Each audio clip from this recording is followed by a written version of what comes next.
Hey guys, welcome to our channel. If you like the video, तो please like and share, and don't forget to subscribe to our channel and comment down all of your questions and suggestions. Thank you. नमस्कार दोस्तों, स्वागत है आपका अपने channel परिचय में। तो दोस्तों, आज मैं आपको बताने जा रहा हूँ बैटल ऑफ लॉस एंजलिस के बारे में। लेकिन इससे पहले मैं आपको इसके बारे में बताऊँ, मैं आपको इसकी एक पृष्ठभूमि बैकग्राउंड में लेके जाना चाहता हूँ, क्योंकि किसी भी इवेंट को समझने के लिए उसके पीछे के एक बैकग्राउंड, उसकी हिस्ट्री को जानना बहुत ज़रूरी है। 7 दिसंबर 1941 को Pearl Harbor naval base United states में संडे सुबह 8 बजे और उसी वक्त अचानक imperial Japanese navy air services ने पर्ल हार्बर पर हमला कर दिया। उस दिन से पहले United states second world war में एक न्यूट्रल कंट्री थी, लेकिन अगले ही दिन इस हमले के बाद यूनाइटेड स्टेट्स को वर्ल्ड वॉर 2 में कूदना ही पड़ा। जापानीज मिलिट्री लीडरशिप ने इस हमले को हवाई ऑपरेशन या ऑपरेशन जी का नाम दिया। हमला सुबह 8 बजे के करीब हुआ। इसमें 353 इंपीरियल जापानीज एयरक्राफ्ट थे, जिसमें कि फाइटर बॉम्बर्स, टॉर्पीडो बॉम्बर्स और एयरक्राफ्ट कैरियर्स शामिल थे। यूनाइटेड स्टेट्स के 8 में से 6 एयरक्राफ्ट कैरियर्स बुरी तरीके से क्षतिग्रस्त हो गए थे, 4 तो पूरे तरीके से डूब ही गए थे। सिर्फ एक एयरक्राफ्ट कैरियर था जो ठीक ठाक बचा था। कुल मिलाकर 188 यूएस एयरक्राफ्ट पूरी तरीके से बर्बाद हो गए थे। 2403 अमेरिकन भी मारे गए थे, जबकि लगभग 1178 अमेरिकन घायल थे।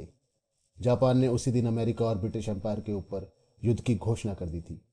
अगले दिन अमेरिका ने भी जापान के ऊपर युद्ध की घोषणा कर दी थी। क्योंकि द्वितीय विश्व युद्ध में जर्मनी, इटली और जापान सब एक साथ थे, तो जर्मनी और इटली के ऊपर भी युद्ध की घोषणा कर दी गई थी। यह सब मैं आपको इसलिए बता रहा हूँ ताकि आप समझ सकें कि असल में हुआ क्या था उस दिन। क्या था बैटल ऑफ लॉस एंजलिस, जो कि आज ही के दिन यानी कि 25 फरवरी 1942 के दिन लॉस एंजलिस शहर में हुआ था। पर्ल हार्बर के हमले के अगले कुछ महीनों में यूनाइटेड स्टेट्स के लोगों का गुस्सा और शख्स अपनी बुलंदी पर था, खासतौर से वेस्ट कोस्ट में रहने वाले लोगों का। उन लोगों को डर था कि कहीं जापानीज फिर से हमला ना कर दें, क्योंकि एक बार यह हमला हो चुका था, तो ऐसा सोचना कोई गलत भी नहीं था। वहाँ के लोगों को अपने खिड़की दरवाजे रात को बंद रखने के लिए बोला गया था, और ऐसी अफवाहें थी कि जापानीज सबमरीन्स और Japanese aircraft carriers San Francisco bay के आसपास में घूमते रहते थे। ऑकलैंड में सभी स्कूल बंद कर दिए गए थे और एक ब्लैकआउट का ऑर्डर दे दिया गया था। इसी तरीके से सिएटल शहर में भी ब्लैकआउट कर दिया गया था।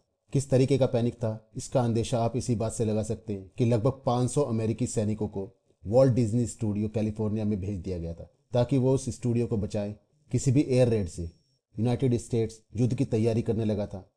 एंटी एयरक्राफ्ट गन्स जगह जगह लगा दी गई थी, और किसी भी तरीके की एक एयर रेड होती है उसकी सूचना देने के लिए जो प्रिकॉशंस लिए जाते हैं, वो भी पूरे देश में लगा दिए गए थे। क्योंकि जापानीज सबमरीन्स वेस्ट कोस्ट में अमेरिका के मर्चेंट शिप्स को अपना निशाना बना रही थी, तो लोगों का डर और शक अपने आप ही और भी बढ़ गया था। इस तरह के डर की भावना जब बढ़ती जा रही थी, तो ऐसे में 23 फरवरी 1942 की सुबह लगभग 7:15 बजे जापानीज सबमरीन ने सेंटा बारबरा कैलिफोर्निया में एक ऑयल फील्ड को अपना निशाना बनाया। हालांकि उसमें कोई नुकसान तो नहीं हुआ था और ना ही किसी को कोई चोट लगी थी, लेकिन फिर भी वहाँ के लोगों की सोच के ऊपर इसका बहुत ही बड़ा प्रभाव पड़ा था। वेस्ट कोस्ट के जो रहने वाले थे, उनको लगने लगा था कि जापानीज किसी भी वक्त उनके समुद्री तटों और उनके घरों पर हमला कर सकते हैं। 24 फरवरी 1942 को ऑफिस ऑफ नेवल इंटेलिजेंस ने एक वार्निंग इशू कर दी थी कि एक बहुत ही बड़ा अटैक कैलिफोर्निया पर हो सकता है। उसी दिन शाम को 7:15 बजे एक अलर्ट भी डाला गया था, जिसको कि रात को 10:30 बजे होते होते हटा लिया गया था। लेकिन अचानक अगले ही दिन 25 तारीख को सुबह 2:15 बजे air red alarms Los Angeles county में बज उठे। एक ब्लैकआउट का ऑर्डर इशू कर दिया गया, और सुबह 3:15 बजे 37 कोस्ट आर्टिलरी ब्रिगेड थी, उसने 50 कैलिबर मशीन गन्स और एंटी एयरक्राफ्ट शेल से अज्ञात एयरक्राफ्ट के ऊपर गोलाबारी शुरू कर दी। कुल मिलाकर 1400 शेल 1400 शेल्स छोड़े गए थे। एयरफोर्स को भी हाई अलर्ट पर डाल दिया गया था, लेकिन उसके कोई प्लेन उड़े नहीं थे और सभी प्लेन्स ग्राउंडेड ही रहे। सुबह 4:15 बजे तक यह फायरिंग जारी रही थी। सुबह 7:15 बजे उस ब्लैकआउट ऑर्डर को हटा लिया गया था। इस हमले में दोस्तों इमारतें और वहाँ के वाहन जो शेलिंग हुई थी एंटी एयरक्राफ्ट गन से, उससे बहुत ही ज़्यादा नुकसान पहुंचा था उन वाहनों को और इमारतों को। इसमें 5 लोगों की जान भी चली गई थी, जिसमें कि 3 लोग तो कार एक्सीडेंट्स में मारे गए थे, जबकि 2 हार्ट अटैक की वजह से मारे गए थे। ना कि वेस्ट कोस्ट बल्कि पूरे देश के प्रिंट मीडिया ने इसे फ्रंट पेज पे हेडलाइन बनाया था। अगले ही दिन कुछ घंटों के अंदर secretary of navy Frank Knox ने एक प्रेस कॉन्फ्रेंस बुलाई थी, और उन्होंने बताया था कि यह घटना एक फॉल्स अलार्म थी, क्योंकि बहुत सारी टेंशन, बहुत सारी एंग्जाइटी थी और एक युद्ध का माहौल तो था ही, तो किसी अफवाह की वजह से यह सब हो गया था।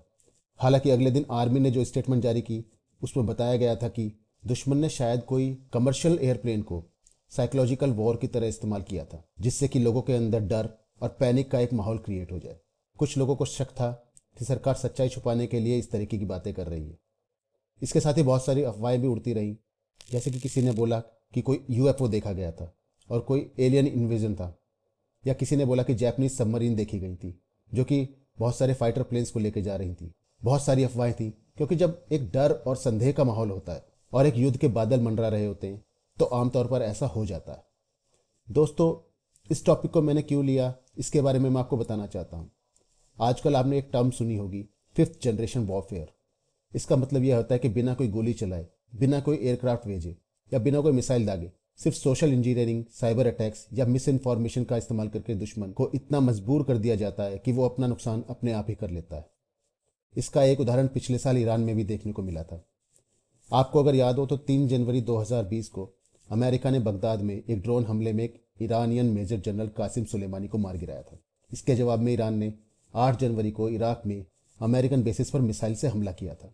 इसी दौरान एक यूक्रेनियन कमर्शियल पैसेंजर प्लेन का क्रैश होने की खबरें भी आई थी, जिसमें कि लगभग 176 लोग मारे गए थे।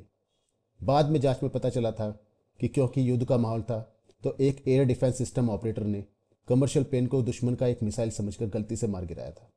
आप खुद भी इस बात को देख सकते हैं कि आजकल फेसबुक, ट्विटर, व्हाट्सएप या इसी तरह की अन्य सोशल नेटवर्किंग साइट्स पर दिन में बहुत सारी फेक न्यूज़ आती हैं।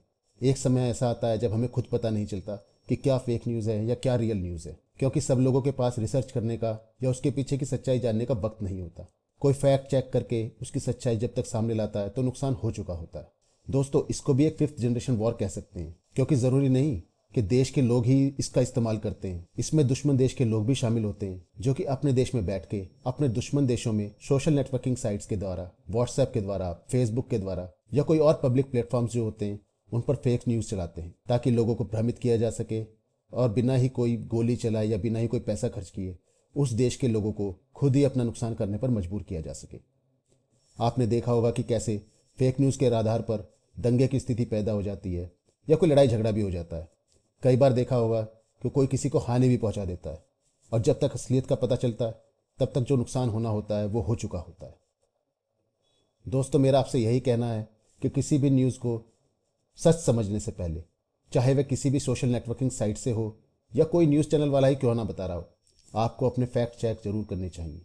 आपको अपनी रिसर्च जरूर करनी चाहिए, ताकि ऐसा ना हो कि आपके दिमाग को इस्तेमाल करके कोई आपसे ही आपका नुकसान ना करवा दे।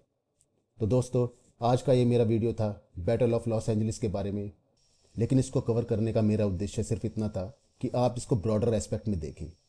अगर आप इसको ब्रॉडर एस्पेक्ट में देखेंगे तो आपको पता चलेगा कि बात तो ये 1942 की है, लेकिन आजकल के माहौल पर बिल्कुल सही बैठती है। यह 5th जनरेशन वॉरफेयर का एक बहुत ही पुराना और बहुत ही अच्छा उदाहरण है, जो कि हम इतिहास से सीख सकते हैं। उम्मीद है कि आपको मेरा ये वीडियो पसंद आया होगा। कल मैं किसी और टॉपिक पर एक और वीडियो लेकर आपके सामने आता हूँ। तब तक के लिए धन्यवाद। Thank you very much.